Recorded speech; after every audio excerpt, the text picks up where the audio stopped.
السلام علیکم پیارے بچوں، کیسے ہو آپ؟ آج میں آپ کو اذان کے بارے میں بتاؤں گی۔ اذان کا لفظی معنی ہے اطلاع دینا۔ ہر فرض نماز سے پہلے اذان دی جاتی ہے۔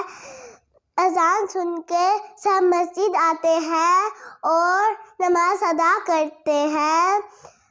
پیارے بچوں، اذان کو خاموشی سے سننا چاہیے اور اس کا جواب دینا چاہیے۔ چلے آئے اب ہم سب مل کر اذان پڑھتے ہیں۔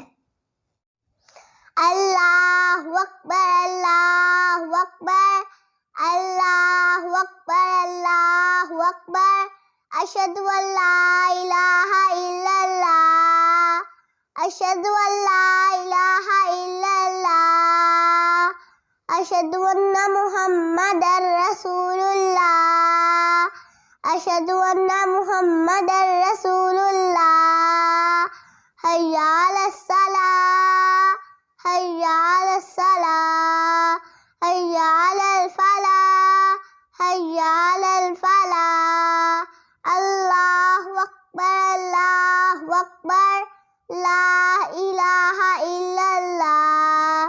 پیارے بچوں، اگر آپ کو میری ویڈیو اچھی لگی ہو تو سبسکرائب بھی کر دینا، لائک بھی کر دینا اور کمنٹس میں بتانا میں نے کیسے پڑھی اور مجھے دعاؤں میں بھی یاد رکھنا۔ اللہ حافظ۔